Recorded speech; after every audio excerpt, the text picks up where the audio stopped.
Hello again, collective. Love reading po tayo. Person on your mind. Check natin. Ano yung mga energies sa inyong dalawa?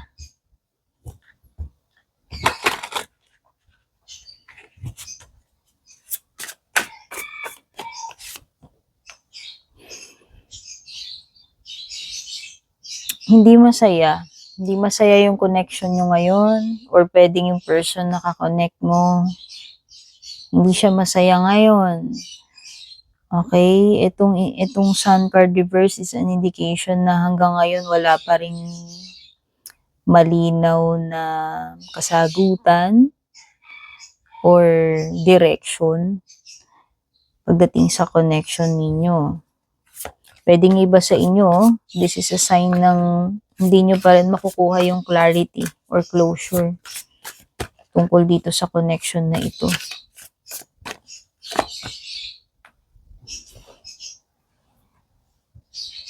Nahihirapan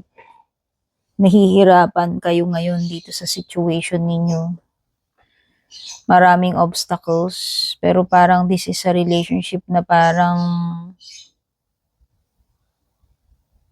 I think itong Seven of Wands, sorry. Itong Seven of Wands is an indication na parang nag-give up na or hindi talaga, alam mo yun, hindi talaga willing. Hindi talaga ganun ka-willing ipaglaban yung relationship. Pwedeng interchangeable yung mga energies dito. Pwedeng energy mo yung binabanggit ng cards or energy ng person mo. By the way, may strong fire signs na energy dito. Pwedeng may Aries, Leo, or Sagittarius.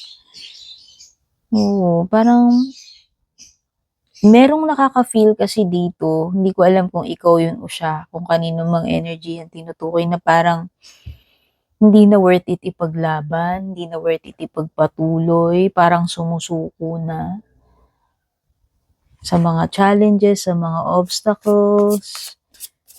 Parang merong napakahirap na pagdadaanan and parang dito pa lang nag-give up na, no?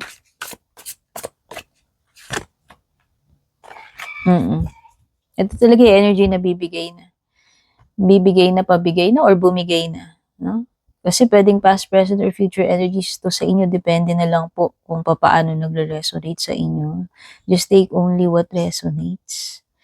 Nine of Wands kasi is parang nag-give up na eh. Sumusuko na, bumibigay na. Ganon din yung Seven of Wands reversed. Sun card, humihina na. Humihina na yung pundasyon or hindi na talaga kasi masaya.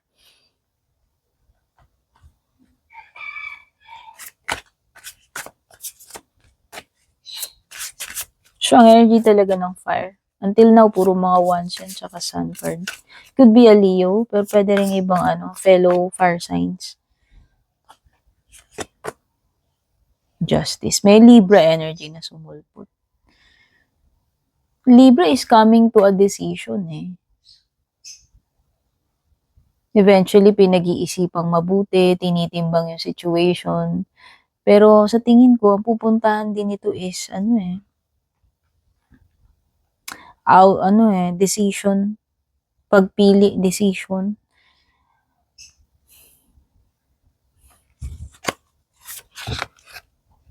Siguro nakikita ko dyan sa justice is gagawin ko ano na lang yung dapat gawin, yung nararapat gawin. Yung pinaka iniisip mo or iniisip niya na tamang gagawin tungkol sa situation nyo or dito sa connection ninyo. Justice card is about mga consequences ng mga decisions na gagawin or it could be truth, no?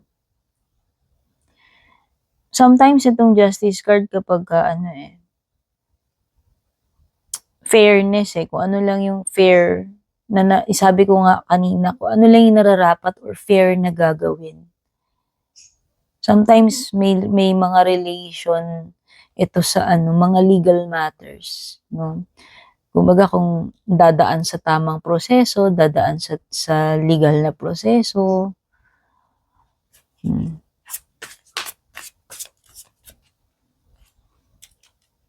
For some of you, pwedeng may kinalaman yan sa mga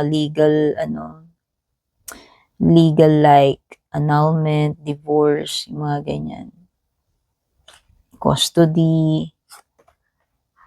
Oo, 4 of Wands talaga. So, nakikita ko dito talaga is pagkasira na ng pundasyon. Eventually, di ba sinabi ko nga may bibigay dito or bumigay na. Hiwalayan na talaga, separation, pag-alis sa bahay kung kayo ay magkasama. So, yun yung mga nakikita ko eh. Talagang this relationship or marriage, partnership, connection is falling apart. Yun yung nakikita ko. Kumbaga, it's no good na parang i-continue pa or ilaban or magsama pa sa isang bubong. Yun yung nafe-feel ko. Kaya nga magkakaroon na talaga dito ng choice or decision, major. Justice card. Queen of Wands, oo. Pwedeng nawalan na ng respeto, nawalan na talaga ng gana, nawalan na ng spark, yung will na ilaban pa, attraction, nawala na rin. Queen of Wands reverse. Nawalan na rin ng confidence, no? Trust or respect sa isa't isa or doon sa relationship. So, yun lang talaga yung mga nakikita ko. Strong energy ng fire, Aries, Leo, Sagittarius, and Libra. Kung yan man yung mga signs ninyo. So, yan yung mga na-pick up kong energies dito sa inyong short reading. Kung gusto nyo maka-avail ng exclusive perks, privileges sa aking page or other services products, mag-subscribe po kayo. Make sure na ang fina-follow nyo po ay Purple Tin Meta Verified, may check sa dulo. Ako rin po pala si Tin Arcana. Meta Verified din po 'yun. Malaking help po if ila-like nyo, magli-leave kayo ng comment, mag-share kayo, or magpa-follow kayo at magsusubscribe sa aking page or channel. Love you all, babush!